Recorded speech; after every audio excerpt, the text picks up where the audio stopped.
E, Rodrigo, eu sou o clichê da mulher branquela paulistana, cor de ricota, apaixonada pela Bahia. Que legal. Como é que você se sente aí pô, tá morando em São Paulo, cara baiano, como é que alguém sai da Bahia?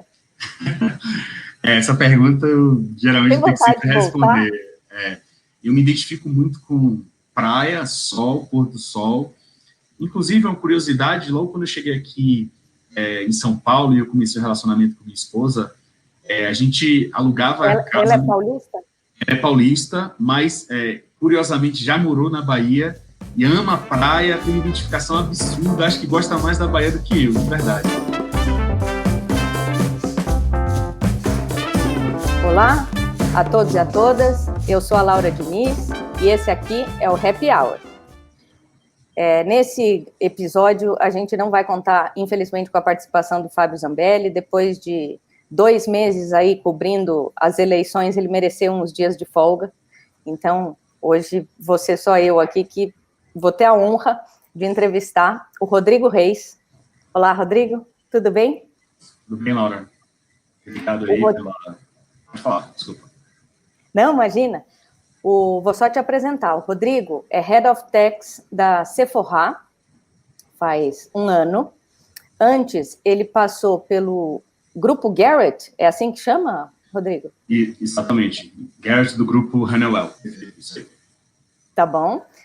Antes, ele passou pela General Motors, pela Price e também pela Braskem, sempre aí na área tributária. Rodrigo, primeira pergunta é a seguinte: quão vaidoso você é? Bom, vamos lá. Bom, primeiro, Laura, obrigado pelo convite. Acho que essa iniciativa de vocês é honrosa de fato. Acho que, como a gente já vinha conversando no decorrer dos dias aí, eu acho que, além de conhecer o profissional, né, Rodrigo Reis, enfim, ou qualquer um que seja, acho que é importante conhecer a pessoa. Né? Então, essa iniciativa é muito bacana. E aproveitar também para parabenizar vocês pelo trabalho que o Jota faz, que é sensacional também na área aí, que a gente atua, que a gente milita, né? Bom, e aí respondendo sua pergunta, você já começou já bem forte, né? Bom, eu diria que... né? Verdade, verdade. Mas, enfim, vamos lá. Eu diria que sim, sou vaidoso sim, obviamente que dentro dos limites ali, né, permitidos, digamos assim, mas sou vaidoso sim, acho que eu gosto de me cuidar, tenho uma ligação muito forte com o esporte, a gente vai ter a oportunidade de conversar um pouco sobre isso, então sou uma pessoa que gosta muito de esporte, e aí vinculado a isso, acho que está muito relacionado à qualidade de vida, saúde, então eu diria sim que eu sou uma pessoa muito vaidosa. Maravilha. Eu acho que eu vou fazer essa pergunta para todos os homens, porque eu fiz uma vez, quando a gente estava falando com o Gianfranco, da Yara, e ele e o Zambelli, eu fiquei com a impressão que ficaram meio surpresos, assim, então eu acho que eu vou fazer isso para todo mundo. Mas me conta, como é que se materializa a vaidade aí? Roupa, creme, ginástica? Ginástica é saúde, além de vaidade, mas enfim. Bom, na verdade, eu acho que, como eu tinha mencionado, eu acho que a vaidade está muito vinculada a essa questão da qualidade de vida, né? Então, assim, acho que eu gosto de me vestir bem, obviamente, gosto de ter um guarda-roupa com bastante opções, digamos assim, e realmente eu gosto de me cuidar. Na verdade, eu pratico atividade física desde que eu me conheço por gente, sou faixa preta de judô, sou muito engajado na questão de esportes, gosto bastante de futebol também, jogo no time aqui de São Paulo. E, assim, eu acho que me cuido, frequento nutrólogo, eu gosto, sim, então, tomo minhas fórmulas, enfim. Então, acho que está muito vinculado a isso. Acho que não chega no limite do creme, não, acho que eu não tenho tanto cabelo assim, mas, na medida do possível, eu faço a barba, eu gosto de manter a barba bem feita. Eu acho que dentro desses limites, assim, digamos assim. Obrigada, maravilha. Aliás, aproveitando, né, você trabalha num universo de beleza, quer dizer, trabalha com tributos, que é o pior universo do mundo, né, mas numa empresa, num negócio de beleza. Como é que você acha que está, assim, pela sua percepção no Brasil, essa questão da vaidade masculina, está deixando de ser tabu? Olha, boa pergunta, Laura. Acho que sim, eu acho que, assim, um movimento que vem crescendo muito, eu acho que os homens têm, eu acho que tem que ser dessa forma, assim, eu acho que a gente tem que realmente acabar com esse tabu de que o homem não pode ser vaidoso, que o homem não pode se cuidar. Acho que se cuidar também está muito ligado à longevidade, né? Então, acho que tem isso se quebrado, sim. Então, vejo muitos homens se cuidando, seja o cabelo, limpeza de pele, harmonização, enfim. Eu acho que tem, sim, que se cuidar. Eu acho que faz parte da autoestima. Eu acho que quem tem autoestima, quem se cuida, acho que vive melhor. Então, eu acho que, sim, a gente tem um movimento crescente aí de cuidados que vem crescendo nesse universo masculino e que realmente eu valorizo e acho que tem que ser dessa forma, sim. Então, eu estou engajado nessa causa vaidade masculina. Muito bom, muito bom. Agora, me conta, Rodrigo, como é que você caiu nesse mundo de techs? E te digo assim, eu tenho muito respeito, muito aos profissionais de techs, mas assim, eu acho muito difícil essa área, particularmente. E eu fico pensando, quem entra na faculdade de Direito, geralmente pensa, eu vou defender os injustiçados, né? Eu vou fazer grandes contratos milionários. Eu não conheço alguém que tenha entrado na faculdade de Direito pensando, vou desbravar o caos tributário do Brasil. O que te levou para essa área? Olha, bom, você está caprichando nas perguntas, hein, hoje. Vamos lá. Olha, confesso que, assim, é uma pergunta que eu devo me fazer, porque realmente é meio que sem precedente, né? Eu não tenho ninguém da área tributária, jurídica, enfim, na família. Eu acho que, como eu mencionei aqui, eu faço questão de enfatizar, porque, sim, sou engajado com a causa do esporte, acredito na educação pelo esporte, e eu acho que na época, na verdade, quando a gente está naquela fase de decidir, né, profissão, que inclusive eu acho injustiça com os jovens, né, porque eu acho que a nossa educação tem uma estrutura muito deficitária, né, que você tem que fazer uma escolha profissional sem uma base realizada até aquele momento, você tem que fazer uma escolha para o resto da sua vida. Eu acho que isso acaba acarretando em profissionais infelizes, pessoas que eventualmente fazem mais de um curso, 2, 3. Então, acho que é uma injustiça. Então, naquele momento, eu só pensava em esporte. Tá? Só para contextualizar aqui, o meu terceiro ano, que antes de entrar na faculdade, eu não estudei. Por quê? Porque eu era da seleção brasileira de judô, viajava o tempo inteiro, então, assim, eu me ausentava muito, né? Então, assim, eu tive uma dificuldade muito grande ali de conciliar estudos com essa minha vida, entre aspas, de atleta, né? Então, foi bem dificuldade. E eu acho que, naquele momento, na verdade, meus pais, né, eles são bem conservadores, então, só para contextualizar também, eu sou baiano, de Salvador, natural de Salvador, Bahia. Meu pai ainda do interior da Bahia, super pequeno, chamado Maragogipe. Então, assim, meus pais eram muito conservadores. Então, eu acho que naquele momento, se eu falasse com meus pais, isso naquele momento, obviamente, com todo respeito aos profissionais de educação física, tenho vários amigos, acho que é uma profissão super promissora, muito atual, digamos assim. Mas naquele momento, se eu falasse para o meu pai que eu faria, por exemplo, educação física, eu acho que meu pai ele não ia gostar muito da ideia. Então, acho que minha decisão foi muito pautada no mercado, etc., e não deixou de ser uma aposta. Então, eu acabei entrando na faculdade, tomei gosto, enfim, e aí acabei participando de um processo seletivo da PwC, foi aí que eu virei trainee, e aí começou toda a minha vida na área tributária. E aí, se não bastasse a área tributária, ainda fui para os impostos indiretos, né? Que é o ICMS, enfim, substância tributária, etc., que é onde a gente ouve bastante que há maior complexidade, né? Enfim, há controvérsias, mas é onde a gente ouve bastante que tem essa questão da alta complexidade. E aí, desde então, venho trabalhando aí na área tributária, enfim, tinha uma carreira aí... Então foi por acaso, né? Diria que sim, Laura. Foi por acaso. Foi por acaso, sim, porque sem precedente, na verdade, eu era muito engajado naquela questão do esporte, naquele momento eu só conseguia imaginar fazendo alguma coisa como esporte, enfim, tive o sonho já de ser jogador de futebol, acho que com várias crianças brasileiras, do judô também era uma paixão minha, ainda pratico, é uma paixão minha, então eu tinha também essa vontade, e é isso, acabei caindo na área e, assim, felizmente, eu venho trabalhando aí, gosto, hoje eu sou apaixonado pelo que eu faço e é isso aí. Que legal. E cara, o que te encanta no universo tributário? Assim, imagino, por ter esse tipo de profissão, que você seja um resolvedor de problemas. Mas o que te estimula? Olha, a gente tem uma legislação, Laura, hoje, na verdade hoje não, desde sempre, né, acho muito dinâmica, né, eu acho que quando a gente fala de área tributária, a gente imagina uns milhões de decretos, leis, projetos de lei, enfim, eu acho que é uma área muito dinâmica, né, Então, acho que isso me encanta de certa forma, né? Eu acho que a gente tem muitos desafios, o tempo inteiro a gente está se falando, agora mesmo a gente tem, na verdade, a gente já carrega essa questão da reforma tributária há bastante tempo. Então, assim, eu acho que tem essa questão do desafio diário, de você se desafiar, de você entrar nos diversos tipos de, digamos, de desafio de problemas, eu acho que isso encanta, assim, tá? Então, é uma área realmente que diria que não é monótono. Então, assim, todo dia a gente tem novidade, todo dia a gente tem um decreto para ser analisado. Então, acho que essa questão desse dinamismo, eu acho que acaba me encantando.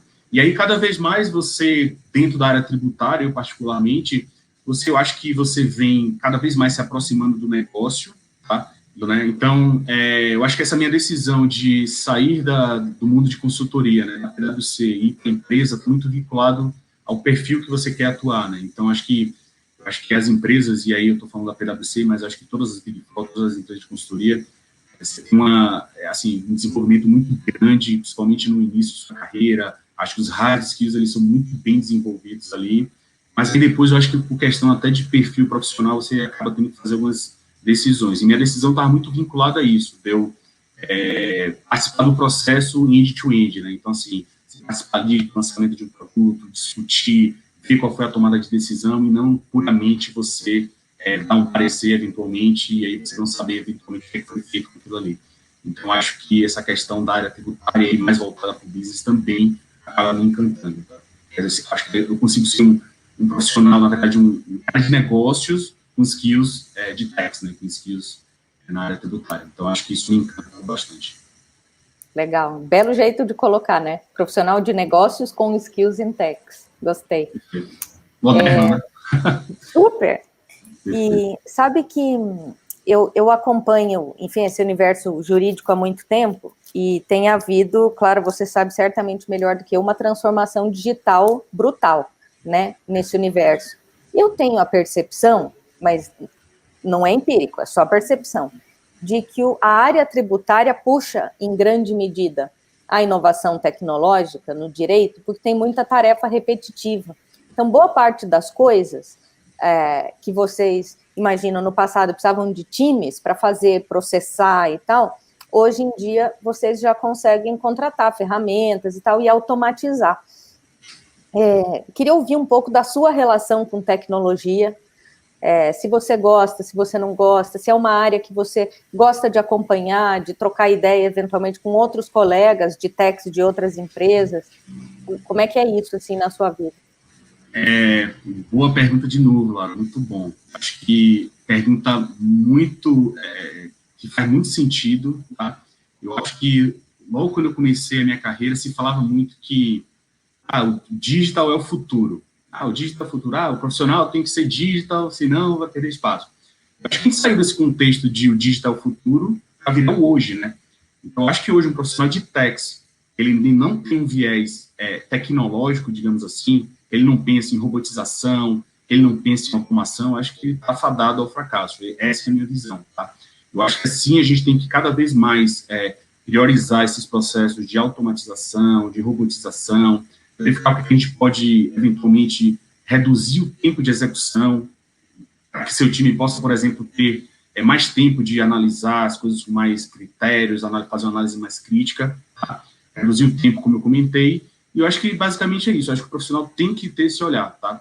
E, obviamente, quando você robotiza, quando você automatiza, você na verdade, você deixa de se expor, né? Porque você está em substituição a atividade eventualmente manual, e a gente sabe que tudo que é manual está sujeito a inconsistências, né? Então, assim, se tem uma atividade que todo mês eu chego ali e vou ter que digitar, um mês que, sei lá, eu vou acabar errando, né? É inevitável, todo mundo erra, todo mundo é humano.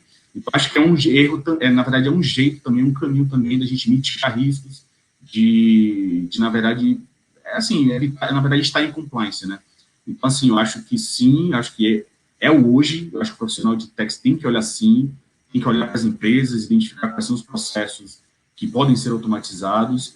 Se um processo demanda muitas horas, se um processo ele é recorrente, então, assim, estou dando só esses dois exemplos da recorrência e da quantidade expressiva de horas, ele pode ser automatizado. Então, acho que vem um movimento muito forte aí na área tributária, e as empresas de tecnologia, as empresas de automação, vêm ganhando espaço nesse sentido, e o profissional de tech, sim, tem que olhar para essa questão de tecnologia, de digital, enfim, text transformation, vários nomes aí que a gente acaba escutando, né? E você já passou por processos aí como, enfim, gestor, né, dessa área de transformação digital nos departamentos em que você passou, assim, você tem alguma experiência para contar? Sim, acho que é o dia a dia, né? Eu acho que Tá. sempre tem motivo, na verdade, sempre a gente tem razão ali para fazer uma automação, né? Então, acho que já tem tempo já que a gente vem nesse sentido aí, de olhar os processos, identificar o que pode ser automatizado. Recentemente, sim, eu estou em alguns projetos de automação, trabalhando para processos específicos, aqueles processos muito manuais, e a gente está olhando, está automatizando. É engraçado a gente ver os robôs trabalhando pela gente, sim. E eu acho que aí um grande ponto também, aproveitando o gancho, Lara, é o seguinte, não é porque a gente vai ter automação, robotização, que a gente vai substituir o profissional. Não, muito pelo contrário. Acho que aí é que surge a oportunidade da gente ter maior valor agregado nas atividades que a gente realiza. Então, se a gente eventualmente está direcionando, na verdade, está vendendo, entre aspas, né, mais caro a nossa hora, é sinal que a gente vai entregar mais valor e, obviamente, no final do dia, a empresa vai acabar ganhando. Então, sim, respondendo a sua pergunta, acho que o tempo inteiro a gente está olhando para o processo e identificando o que é que pode ser automatizado. E aí fica um mantra também para os nossos times, né, para o time. Se você faz aquela atividade todos os meses, você não pode se permitir. Você faz atividade manual, você não pode se permitir. Então, acho que tem que ser plantado sim essa semente. A gente não pode aceitar atividade manual, a gente não pode aceitar atividade repetitiva. A gente se repete, se você demanda muito tempo, tem jeito sim de minimizar, tem jeito sim de você robotizar. Então, acho que essa é mais ou menos a visão. Boa. Quando você estava falando, eu estava lembrando, não sei se você conhece, tem uma profissional que é conhecida nesse mundo de techs, o nome dela é Paola de Oliveira. Hoje ela trabalha na KPMG e antes ela trabalhou na Claro, trabalhou em alguma farmacêutica que eu não me lembro, acho que na Roche, e ela tem um grupo, organizou um grupo chamado Techs Transformation Hub, só de gerentes e diretores de techs e tal, para discutir esse tipo de coisa. É super interessante. Aliás, ela vai vir aqui depois que acabar a licença maternidade dela. Legal, bacana. E, cara, pegando o gancho de grupos, até te adiantei que ia querer bater um papo sobre isso, né? Eu vi lá no seu Instagram, no LinkedIn, um negócio que eu achei super legal, que é o grupo Black Techs Matter. E eu fui, o nome é maravilhoso, mas eu fui lá para entender o que era, né? Pensei, puta, Black Techs? O quê? Como assim, Black Techs? Eu não tinha imaginado que era um grupo de promoção da diversidade dentro dos grupos de techs. Eu pensei em imposto mesmo, assim, em tributo, e não fez sentido. Enfim, e daí eu fui lá ver, dei uma olhada nos posts da turma, compartilhando vaga, e achei a iniciativa fabulosa. Queria que você contasse um pouquinho para a gente de onde surgiu, quais são os planos, enfim, para inspirar também quem está nos ouvindo. É uma pergunta que, se você não fizesse, eu ia tomar liberdade de comentar, porque eu acho que é fundamental a gente tocar um pouco, explorar um pouco esse tema. Acho que é um tema complexo, tá? É um tema que é a bola da vez, digamos assim. Acho que a gente tem uma discussão muito forte nesse sentido, equidade racial, divergência, diversidade, inclusão. E aí, só para contextualizar, sim, é um grupo Black Lives Matter, acho que faz uma pequena alusão ali ao movimento Black Lives Matter, tá? Que foi surgido, acho que todo mundo pôde acompanhar nos Estados Unidos, enfim. E foi um grupo que foi idealizado pela Maíra Outra, tá? Ex-diretora da Heineken, atualmente a Maíra está na Stripe, tá? E pelo Marcelo Brasil. Marcelo Brasil é um grande amigo meu, que mora em Londres, ele vem fazendo um trabalho magnífico aqui, de diversidade, inclusão, de mentorias, e ajudando muitos profissionais a se reconhecerem, na verdade, ou a forma de se reconhecerem. E são duas pessoas que merecem, sim, os nossos créditos, porque, apesar deles não serem negros, são profissionais que são engajados com a causa e lutam por nós, tá? E falando um pouco do projeto, eu acho que é um projeto grandioso, tá? Que realmente a gente tem objetivos claros e a gente iremos materializá-los, e que, na verdade, é valorizar, de fato, os profissionais negros, né? Os profissionais pretos. Então, a gente tem diversos pilares, a gente pensa em diversos pilares, como auxiliar os profissionais, mentorias, enfim, recolocação, movimentações, enfim, a gente tem como base mesmo, acho que de forma resumida, na verdade, alavancar a vida desses profissionais. Tá? A gente sabe que é inevitável a gente falar que no Brasil não tem essas diferenças, a gente sabe que tem. Obviamente que o tema, como eu falei, eu não gosto muito de entrar no mérito, enfim, porque o tema realmente ele é complexo, né, a gente discutir, é um tema histórico, é enraizado, estrutural, enfim, tem várias vieses aí, mas, de fato, acho que o objetivo principal do programa, enfim, do grupo, é valorizar, sim, os profissionais dentro da área de PECs, tá, dentro da área contábil, etc. Então, de fato, a gente vem trabalhando forte aí, vocês podem acompanhar o grupo no LinkedIn, acho que a gente faz publicações semanais, a gente tem diversos planos aí em andamento, mentorias, eventos para disseminar a cultura, para disseminar a informação, enfim, vem muita coisa bacana aí. Então, aproveitando o espaço aqui, eu sugiro que quem ainda não acompanha possa acompanhar, porque realmente é um trabalho magnífico. E aproveitando também parabenizar todos do grupo também, não somente a Maíra e o Marcelo, mas a gente tem um grupo que vem crescendo, de grandes apoiadores e pessoas que vêm contribuindo com o desenvolvimento do grupo. Eu acho que é isso. Entendi. Você falou de mentoria, que, poxa, é um negócio muito legal, né? Assim, você poder passar suas experiências para alguém, ouvir, dar um atendimento não é a palavra, dar uma atenção ali, personalizada e tal. Você se tornou mentor nesse processo? E se sim, obviamente sem expor nada nem ninguém, você teria alguma história interessante para dividir com a gente? Infelizmente, eu ainda não vou ter uma história para contar, tá? Eu acho que, talvez de forma informal, digamos assim, em algum momento já devo ter conversado com alguns profissionais, mas a questão da mentoria é porque, de fato, a gente entende que o auxílio, na verdade, esse apoio, esse suporte, essa experiência, compartilhar a experiência, eu acho que pode fazer sentido na vida de muita gente, né? Então, tem profissionais, por exemplo, que se formam e aí falam, e agora, o que eu faço? Invisto no inglês ou invisto numa segunda graduação? Invisto no inglês, no MBA? Vou fazer um curso fora ou não?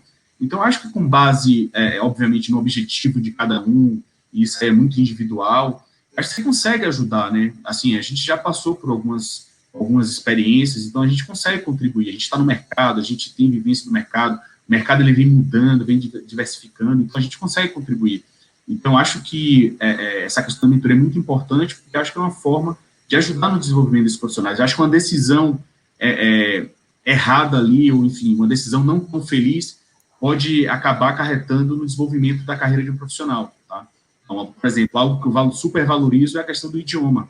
Acho que um profissional, de fato, se ele quer alcançar, enfim, quer ter sucesso profissional, quer atingir, na verdade, quer ter espaço, etc., eu acho que ele precisa fazer um desenvolvimento no idioma. E foi exatamente o que eu acabei tendo a oportunidade de fazer.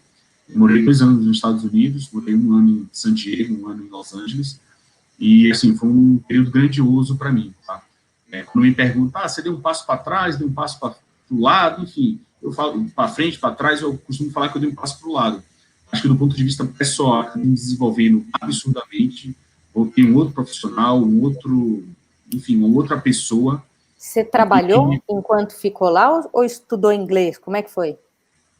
Na verdade, foi o intervalo entre a General Motors, tá? E eu identifiquei essa necessidade de desenvolver esse idioma inglês, a General Motors sendo genuinamente americana, enfim, eu falei, olha, eu acho que eu preciso dar uma melhorada no inglês. Já tinha inglês, já tinha feito, inclusive, intercâmbio enquanto mais jovem, mas eu entendi que eu precisava realmente assim, matar essa planície de uma vez.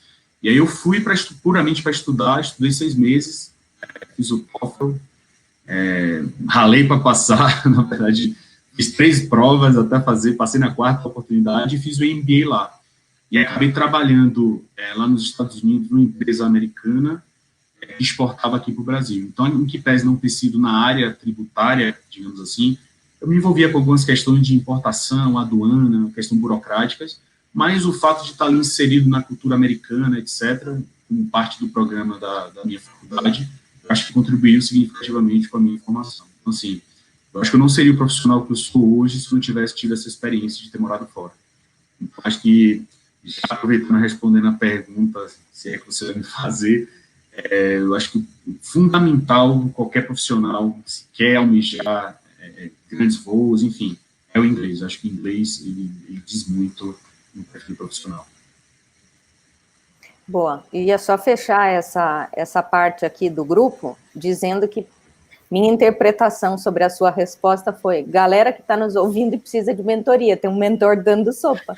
Podem ir lá no LinkedIn e procurá-lo, que ele está cheio de conselhos para dar. Tem profissionais que acabam entregando melhor. Acho que procura o Marcelo Brasil, como eu tinha comentado aqui, um cara espetacular que vem contribuindo muito forte, tá? É meu amigo pessoal e ele faz um trabalho fenomenal e, assim, acho que pode contribuir significativamente. Boa. Na verdade, antes de mudar do assunto esse, que, de fato, como você falou, é difícil e complexo, mas, enfim, é um assunto sobre o qual a gente tem que falar hoje em dia, até para estimular todo mundo a se sentir à vontade, de falar, de questionar, de botar seus sentimentos para fora e tal. Tem alguma história que você queira dividir da sua vida, da sua trajetória profissional, em que o fato de ser negro tenha pesado, ou para o bem, ou para o mal, ou que tenha feito a diferença?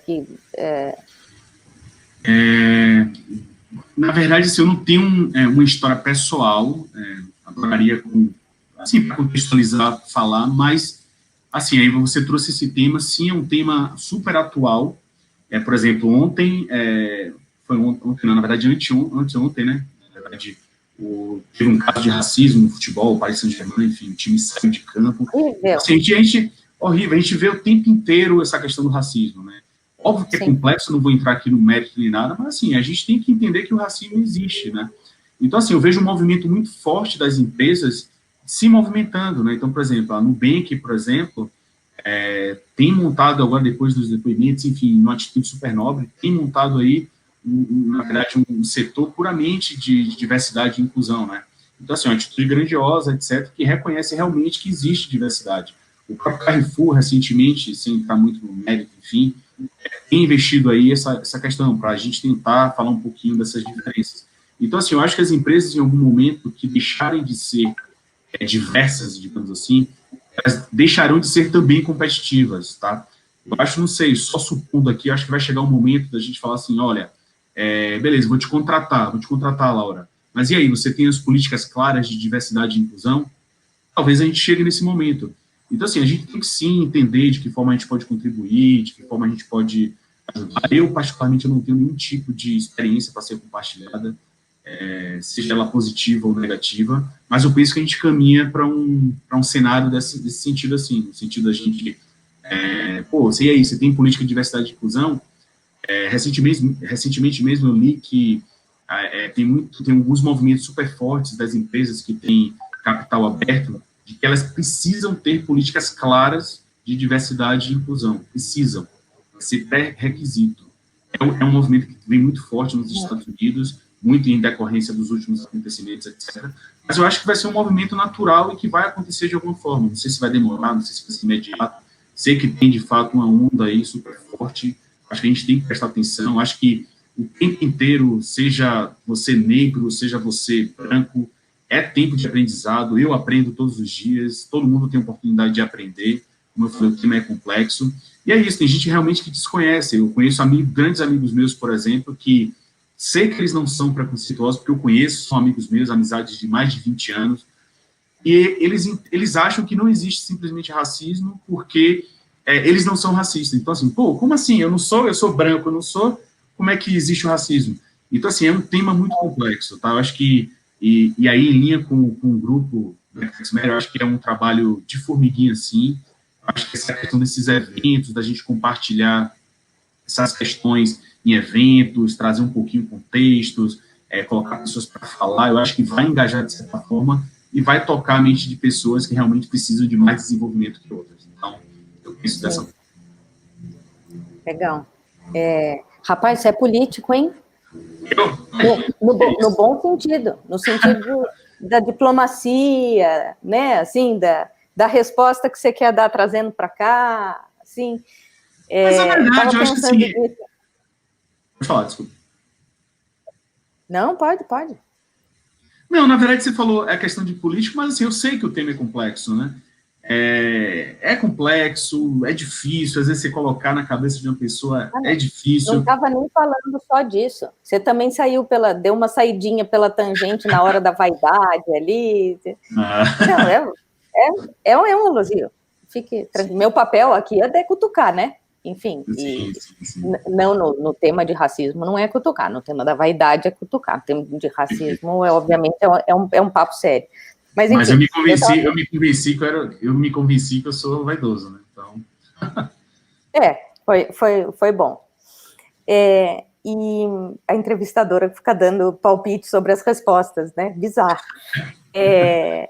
O que eu ia falar, meu Deus? Ah, tá bom. Essa história de política, e daí eu lembrei que você é faixa preta em judô, que as pessoas que, pelo menos é o que a gente ouve falar, tá? Que as pessoas que têm muito domínio de uma arte marcial costumam, eu não sei se eu vou me expressar certo, mas ser mais calmas, consegue, pela disciplina do esporte, sei lá, refletir um pouco antes de dar uma estourada, eu não sei bem por aí. Mas toda essa introdução atrapalhada para perguntar como é que... Estou no mudo? não, estou te ouvindo. Enroscou? Não, estou te Ah, ouvindo tá bom. perfeitamente. Enfim, tá. Toda essa, enfim, introdução atrapalhada para pedir para você um pouco como é que é o seu temperamento, especialmente como gestor, né? Como profissional ali, mas como você é? Legal, então vamos lá. Bom, na verdade, eu preciso contextualizar a questão do judô sim, mas eu vou direto à sua pergunta. Tá. Eu valorizo muito o people skills, tá? Muito. Eu sou uma pessoa que eu valorizo mesmo a relação interpessoal, de verdade.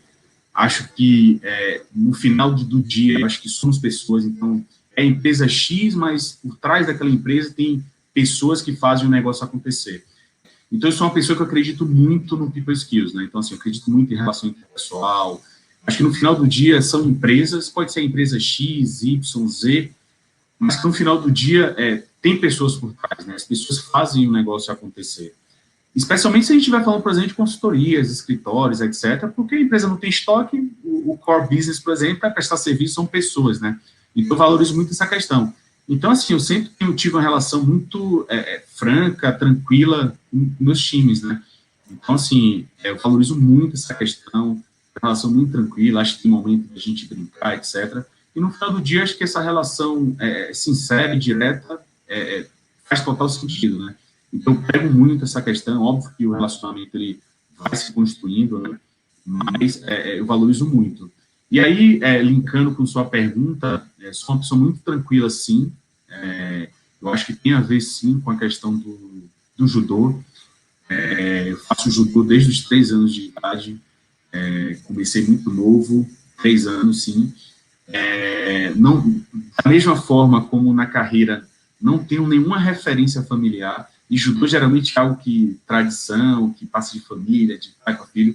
Mas não, acho que no início, acho que quando eu era muito novo, eu era uma criança muito agitada, e aí meus pais resolveram me colocar no judô, etc. Então foi muito bacana.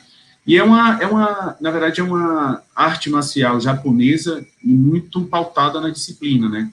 Então você tem horário, você tem aquele compromisso, tem os cumprimentos, tem todo o respeito.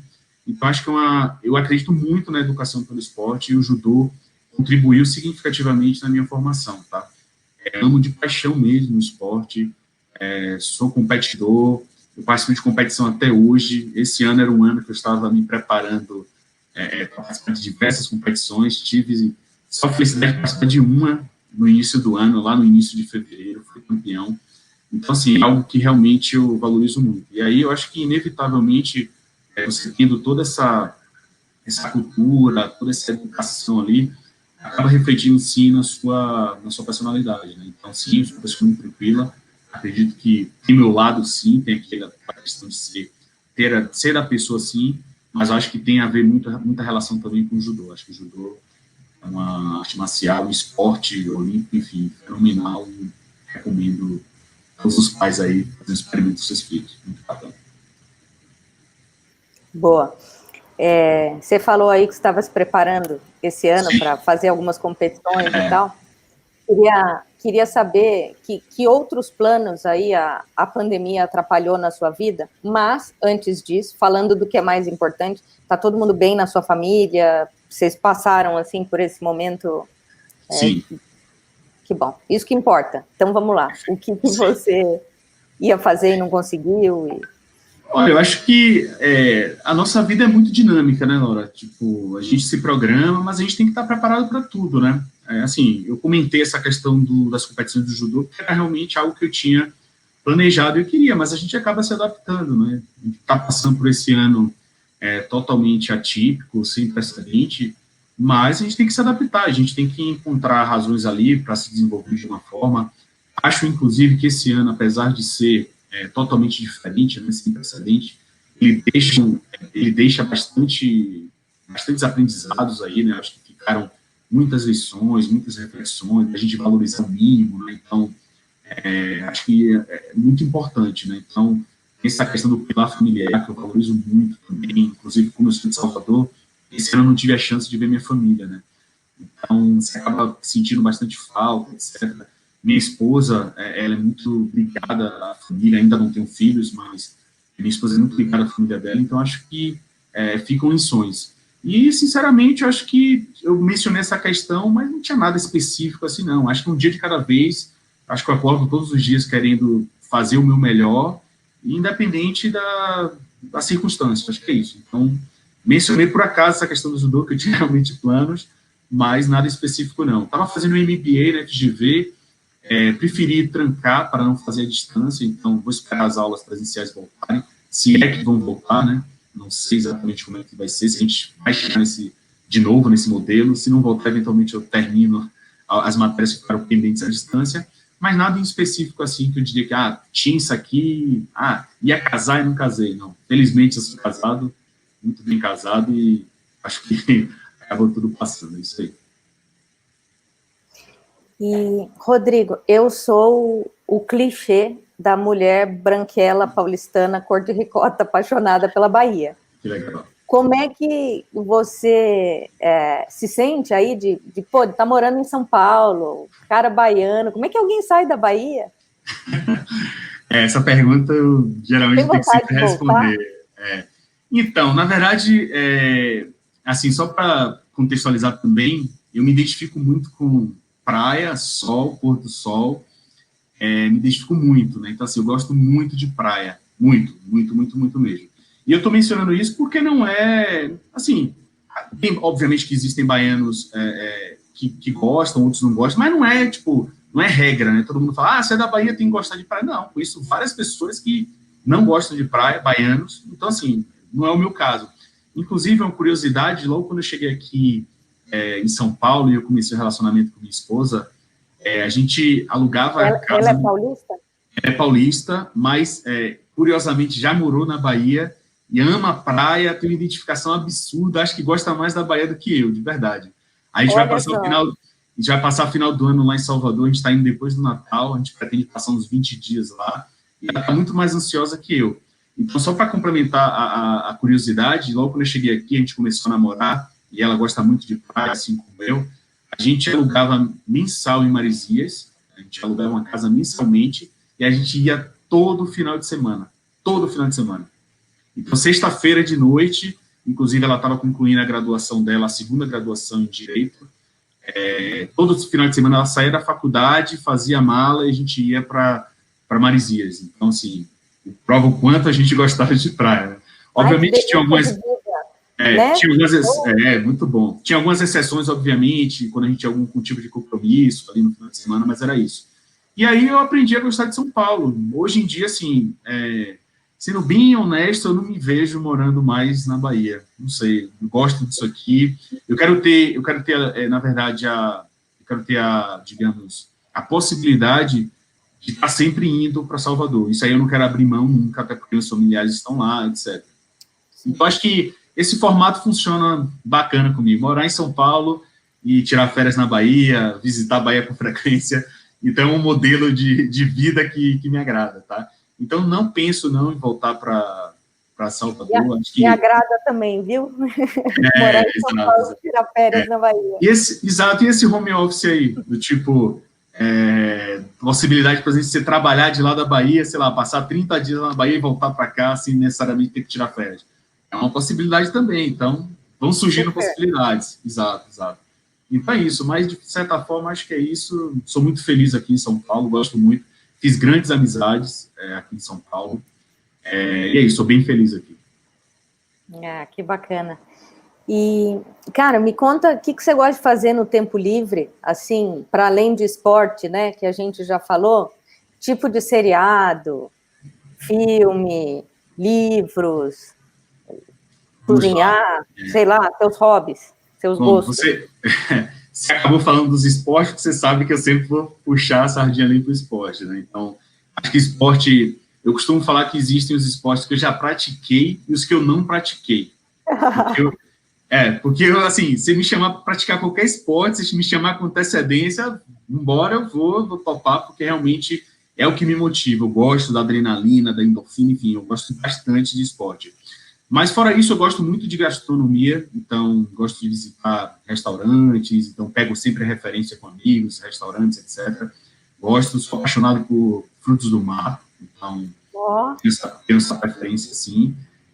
Gosto de uma cervejinha, acho que no nosso happy hour, se hoje fosse sexta-feira, eu ia abrir uma cervejinha para fazer jus ao nome happy hour, mas gosto de uma cerveja, gosto de vinho também, tenho aprendido a gostar de vinho, minha esposa sempre me enche, sabe, você não bebe vinho? Falei, beleza, vamos aprender a beber vinho.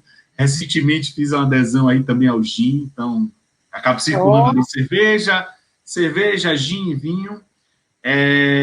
Séries, gosto de assistir séries. Tem um postzinho do Jack Daniels aí atrás de você. Verdade, tá aqui. Tem mais aqui espalhado, tem um bar ali. Eu gosto, bebida eu gosto. Obviamente com moderação, mas eu gosto. É algo que eu gosto, me apetece. Séries, eu acho que pego sempre referências, mas gosto de séries de suspense. Nos histórias, na verdade, eu não gosto muito de muita ficção. Eu gosto de séries e filmes que me tragam, que eu consiga fazer links com o dia a dia. Então, é uma história X que eu consigo fazer um link, consigo tirar algum aprendizado. Não gosto dessas coisas de ficção, super-herói, etc. Eu não gosto. Eu gosto realmente de fazer alguns links. Literatura, gosto sim, bastante de biografias. Gosto de ler sobre o mercado financeiro, gosto de acompanhar o mercado financeiro. E eu acho que é isso. De certa forma, a gente acaba... Sério, eu estava lembrando de série, estava para falar sério, estava falando a série do Michael Jordan, porque curioso é que eu assisti a série do Michael Jordan. Eu não acompanhava basquete, comecei a acompanhar basquete depois da série, que eu assisti a série. Não era fã do Jordan, conhecia seu trabalho, etc., mas não era fã. Acho que eu virei fã depois disso. E realmente ele é muito diferenciado. Além de ter o talento, ele era muito determinado, questão da competitividade, etc. Acho que coisas que o esporte faz.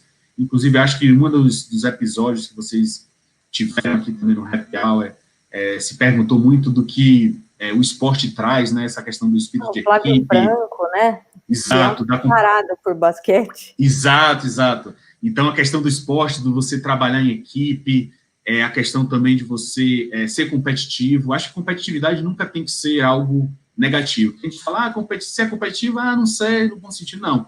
Competitividade é você contra você mesmo. Eu acho que até nos esportes individuais é coletivo. O esporte individual é coletivo. Sozinho ninguém chega a lugar nenhum.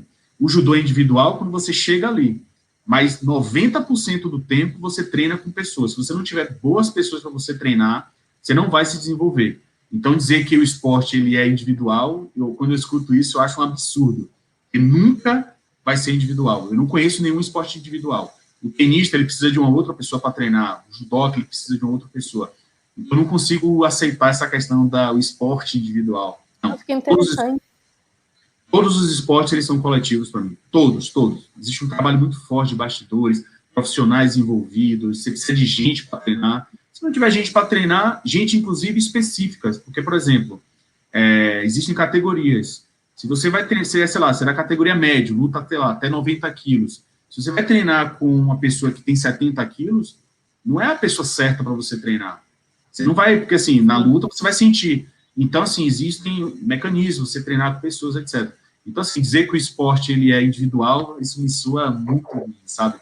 Então, assim, só voltando à questão do Michael Jordan, então, o Michael Jordan eu aprendi a admirar, passei a acompanhar basquete, acompanhei as finais, vi o Lakers ser campeão, então, e, não, e até mesmo quando eu morei em Los Angeles, eu não era tão ligado ao basquete. Morei em Los Angeles durante um ano, nunca tive a oportunidade de ver um jogo de basquete, então realmente foi a série mesmo que me encantou, sabe? E eu vi a série fazendo cardio, então eu pedalava em casa, na pandemia, a gente comprei uma bicicleta, acordava, colocava a série no celular e vi no celular, e assim, virei fã do cara, admiro demais agora o trabalho de Michael Jordan, entrou no hall ali dos meus ídolos, digamos assim. Ou seja, precisa voltar para Los Angeles para ver um jogo ao vivo, né? De repente combinar com o Flávio Franco. Perfeito. Você fez o link perfeito isso aí. Preciso sim, porque é realmente encantador. Acho que é fenomenal, a série é muito bacana, muito bem feita. Nossa, muito legal. E basquete agora, acho que em diante, eu acho que eu preciso comprar a camisa do Lakers e a partir de agora eu vou acompanhar sempre. E arrumar uns amigos para bater uma bolinha, né? Já que você gosta de esporte. Aí já é um estágio mais avançado, né? Tipo, de jogar, acho que já é estágio mais avançado. Engraçado que eu tenho dificuldade, na verdade eu pratico esporte, assim, novos, mas eu tenho dificuldade de continuar eles. Por quê? Porque eu quero tanto jogar em alta performance, aquela coisa de jogar em alta performance, que às vezes eu jogo, mas assim eu não continuo, porque, sei lá, eu acho que eu não vou atingir alta performance, aí eu fico com aquela sensação. Gente, você e o Flávio são almas gêmeas. Porque a diferença é que ele quer tanto a alta performance que ele se machuca, né? Exato. Então, assim, eu tenho dificuldade. Então, por exemplo, futevôlei. Pô, já tive a oportunidade de jogar futevôlei? Sim. É um esporte totalmente diferente do futebol. Futebol eu jogo, inclusive jogo num time aqui de São Paulo, amador, obviamente, jogo campeonato de várzea, etc. Mas futevôlei eu fico com aquela, tipo, na verdade, aquela, sabe aquela questão de, pô, eu não vou começar porque eu acho que eu não vou chegar no alto, assim, eu acho que eu não vou conseguir me entregar o suficiente para chegar na alta performance. Então, assim, se não vai ser alta performance, então eu não quero, entendeu? Então, é basicamente isso.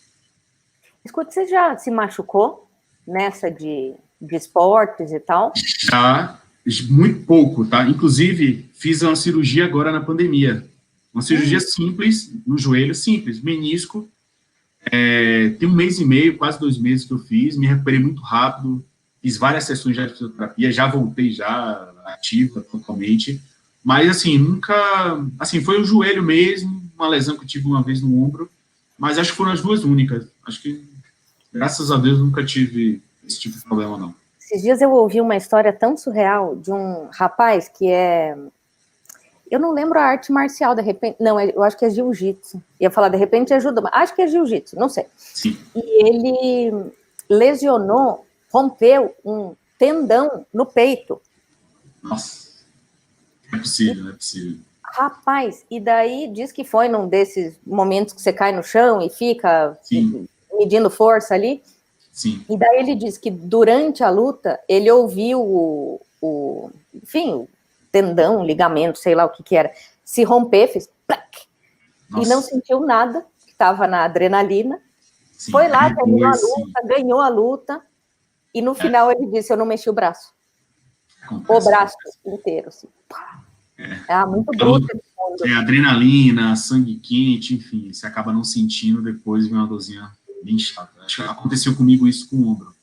Eu luxei o ombro, então o ombro saiu literalmente do lugar, lutando, e assim, eu nem tinha percebido que ele tinha saído do lugar, eu fiquei torto, me avisaram que meu ombro estava fora do lugar, porque quente, enfim, eu não tinha percebido, e aí depois que o sangue esfriou, nossa, foi uma dor bem chata, nossa, bem complicado, mas passou, isso aí. Rapaz, estou tentando lembrar o nome de uma série que mostra uma luta italiana no Netflix, é super legal, uma luta histórica, alguma coisa histórico que chama. Era como se fosse um vale-tudo, assim, desde, sei lá, 1300 e bolinha, e tem até hoje, mas hoje mais no aspecto ali de fazer homenagem à tradição. Sim. E eu estava querendo dividir com você, lembrar o nome para te falar, mas... Você me passa. Cálcio histórico. Cálcio histórico? Cálcio é que nem o cálcio, Sim, enfim, sim. do leite, do queijo. Cálcio Sim. histórico. Vou ver. Vai ver porque você Falou de luta, de tem tudo tradição, para gostar. já me animou já. Legal, maravilha. Escute, eu te interrompi ali, você não falou da leitura. Que tipo de tema você gosta de ler, Eu assim, leio por muito. você, né? Não um manual de direito tributário, atualização de Eu legislação, socorro. já ia mencionar essas questões que eu tirei, na verdade, a pandemia para fazer algumas reciclagens que eu entendia que eram necessárias, então essa questão mais voltada para Não, é as importante. técnicas, Claro, claro. etc. E leio muito material de liderança, enfim, leio muito material, minha esposa compra muitos livros, e eu acabo lendo bastante nesse sentido, liderança, comportamento, leio sobre o mercado financeiro também, como tinha mencionado. Ah, você é investidor, inclusive? Olha, estou em fase Ah, tô em fase de me considerar investidor, tá? Eu sempre fui resistente a investimento, eu sempre fiz um perfil mais conservador. Meus amigos, desde sempre não, mas já tem bastante tempo já que investem, que conversam bastante, e eu sempre me referi a eles falando que eles eram modinha, investimento era modinha, mas a gente acaba cedendo, né? Então, assim, hoje em dia eu estou muito mais próximo dos investimentos, apesar de ainda fazer um perfil mais conservador, não abro mão também de olhar para as oportunidades imobiliárias, etc., mas sim, na medida do possível, eu venho destinando alguns recursos para fazer alguns investimentos, etc. E é o famoso, rapaz, deixa de ser perde-ganha também, né? então, eu estou pensando aqui, até você tomar mais gosto e buscar alta performance, né? Tem isso também, tem isso também. Boa, boa. Maravilhoso. Um dia você deixa a área tributária para lá e monta a sua corretora, né? Pois é, pois é. Mas vou chegar lá, vou chegar nessa. Não me considero ainda investidor, mas estou em vias de me transformar.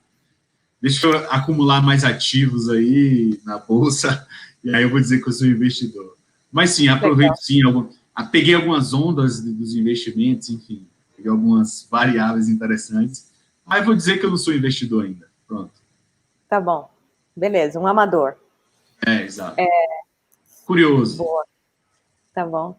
Rodrigo, e o que você imagina aí para o seu futuro? Na área jurídica, claro, tem dentro das empresas. Bom, primeiro, saber se você quer continuar em empresa, se você está feliz nesse universo, se você imagina a sua vida mesmo na área jurídica, claro, eventualmente pegando mais áreas, sendo um VP jurídico e tal, ou se você pensa em expandir mesmo, sei lá, um dia de repente ser CEO de uma empresa, para onde você acha que vai sua carreira? Boa pergunta. Bom, vou tentar não ser tão político, tá? Tá Se já bom, que eu sou obrigada. político, eu vou tentar não ser.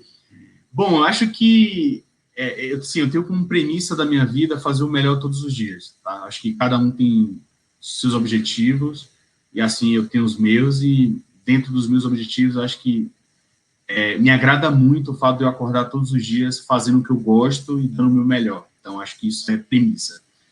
Dentro desse contexto, digamos assim, dentro dessa premissa, eu acho que minha carreira vai caminhar de acordo com como ela foi evoluindo, né? Então, assim, eu acho que é muita pretensão falar, vou chegar em tal lugar, vou chegar, enfim, eu acho que não é bem por aí. Vou fazer sim o melhor todos os dias, tá? Vou tentar não ser político, tá, Laura?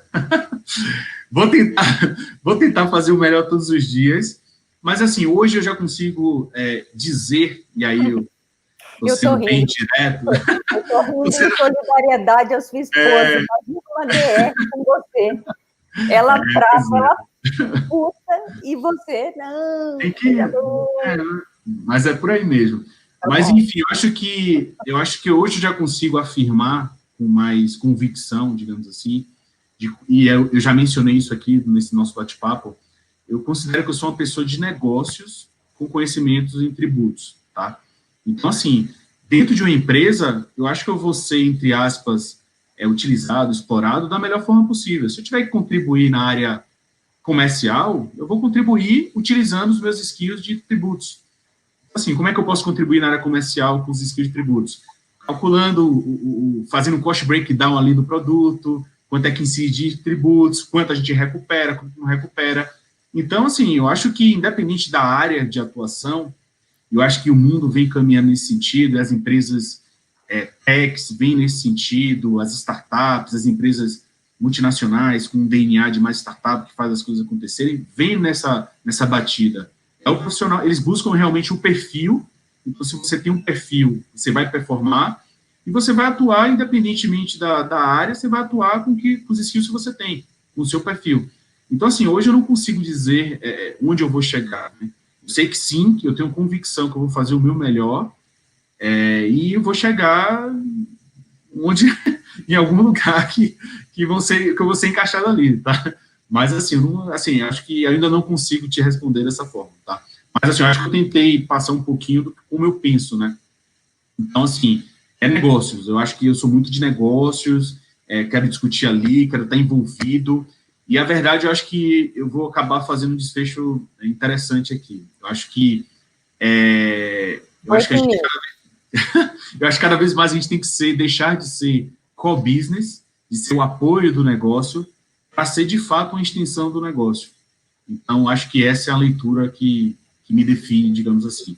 É, de fato, a extensão do negócio, está envolvida ali, é ser core business, de fato, e não somente o core business, né? Você ser realmente parte do negócio ali. Essa questão de pertencimento, sabe? Tipo, não, tipo, eu não vou ser blocker, não vou inviabilizar o negócio, não, vou contribuir, vou fazer acontecer, vou dizer ali, vou recuperar o imposto, vou fazer. Então, mais ou menos nessa linha que eu penso, para frente, olhando para frente aí, no horizonte para frente. Legal, maravilha. Isso te dá um horizonte muito amplo, né? Te abre muitos caminhos, pensando assim, muito legal. Rodrigo, alguma observação aí? Estamos chegando ao final aqui do nosso tempo. Alguma observação que você queira fazer? Alguma história que você queira contar? Eu não vou pedir, né? Porque você limita as suas histórias. Mas alguma consideração, alguma coisa para fechar? Não, acho que bacana o nosso bate-papo, é muito interessante, acho que essa iniciativa do Jota é fenomenal, vou incentivar, vou passar a acompanhar, então espero aqui os próximos convidados, muito bacana, vou incentivar quem me perguntar. Rapaz, eu esqueci, desculpa, eu estou tentando fazer uma coisa sempre igual em todo o programa e ia esquecer nesse. Quem você indica para um happy hour? Alguém da área jurídica ou da área de Helgov que você admira e que você acha que vale a pena a gente trazer aqui? Desculpa te cortar. Imagina, eu indico fortemente o Marcelo Brasil. Tá? Ele pode procurá-lo, é um cara que ele mora em Londres, então, ajusta aí o fuso com ele, mas ele é um cara que ele vem se desenvolvendo muito fortemente nessa área, vem fazendo uma rede de relacionamento muito forte, é um cara muito do bem, tem skills tanto técnicos quanto people fortíssimos, então acho que ele vai conseguir contribuir aqui, estou ansioso para vê-lo aqui, tá? Então, me avisa quando é que vai ser que eu quero assistir, tá? Tá bom. E aí, voltando à sua pergunta sobre a mensagem, eu acho que iniciativa fenomenal de vocês, acho que pessoas importam, tá? Então, assim, sem ser político, nossa, eu tô com essa coisa de você me falar que eu sou político, mas assim, não é Black Lives Matter, enfim, pessoas de fato importam, e eu acho que é muito bacana a gente conhecer o profissional como pessoa, né? Essas curiosidades, se a pessoa é engajada em algum esporte, em alguma causa, enfim, eu acho que é muito importante. E reforço essa questão. No final do dia, somos todos pessoas, pessoas importam, de fato. E eu acho que é isso. Muito bacana. Parabéns pela essa iniciativa. Muito bom bate-papo. Me senti super à vontade. De fato, um happy hour. Se eu tivesse a chance, se fosse sexta-feira aqui, sexta-feira eu tenho Short Friday, tá? Apesar de que na prática, mas não funciona na prática, né? Mas se fosse sexta-feira, eu abriria uma sessão e abrir uma cervejinha para fazer jus ao happy hour, né? Você deu o nome de happy hour, então eu tinha que fazer jus. Então, verdade. muito Amanhã bacana. eu te mando o link, depois que publicar, e uma foto de uma cervejinha, a gente faz um brinde virtual. Perfeito, legal. Mas é isso, Laura, muito bacana, obrigado pelo convite.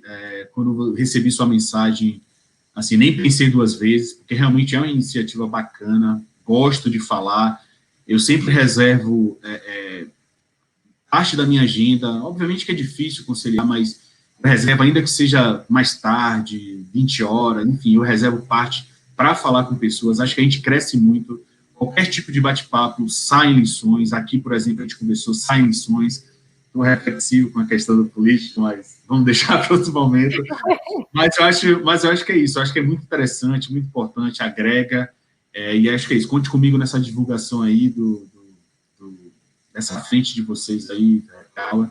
E é isso, obrigado pelo convite, muito bom bate-papo. Legal, maravilha, eu que te agradeço, foi uma delícia de conversa, também me coloco o Jota à disposição, tendo novidades do grupo para divulgar, do Black Tax Matter, a gente está às ordens, eventualmente tendo dicas de coisas para a gente cobrir na área tributária, a gente está sempre acompanhando, você sabe, né, esse é um dos fortes do Jota, a gente também fica às ordens, ou para receber dicas de pauta, ou artigos, e muito, muito obrigada pela conversa generosa e divertida. Legal. Obrigado, Laura. Bom resto de semana para você. A gente vai se falando, conte comigo, tá bom? Maravilha. Bom resto de semana para você também. Obrigada a todo mundo que nos ouviu e até a próxima.